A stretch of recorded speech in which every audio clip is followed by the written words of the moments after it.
অন্যের জন্য শুভ কামনা করলে এটা ফিরে নিজের দিকে আসে, এটা খেয়াল রাখেন। এটা একটা লাইফ হ্যাকস শেয়ার করতেছি, আজীবন কাজে লাগবে। অন্যের জন্য যেটাই ভালো কামনা করবেন এটা ঘুরে আপনার দিকে আসবে। অনেকে বলে হুজুর ওর জন্য দোয়া করে আমার কি লাভ?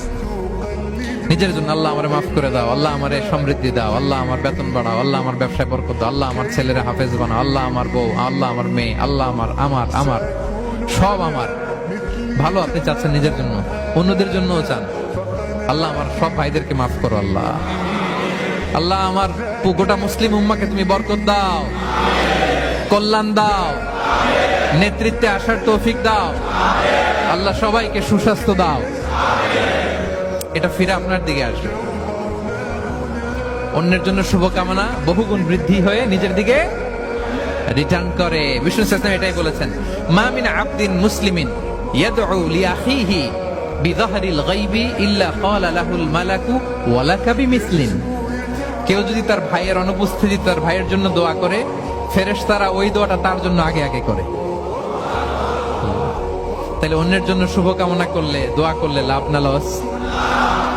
ধরেন আমি মোশাররফ ভাইয়ের জন্য দোয়া করলাম যে আল্লাহ মোশাররফ ভাইকে তুমি সুস্থ করে দাও, তখন ফেরেশতারা বলে আল্লাহ যিনি দোয়া করতেছে তার যদি কোনো রোগ বালাই থাকে আগে তারে সুস্থ করে দাও।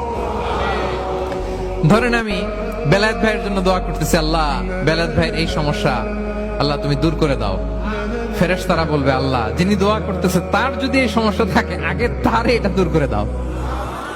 ধরেন আমি দোয়া করলাম আল্লাহ আমার এই ভাই, আল্লাহ সে গরিব, তার অর্থের বড্ড অভাব, দারিদ্রতা, আল্লাহ তুমি আমার ভাইয়ের দারিদ্রতা দূর করো।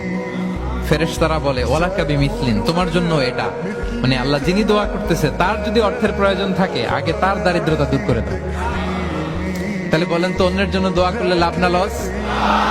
অন্যের জন্য ভালো দোয়া করলে এটা নিজের দিকে আসে। কিসের দিকে আসে?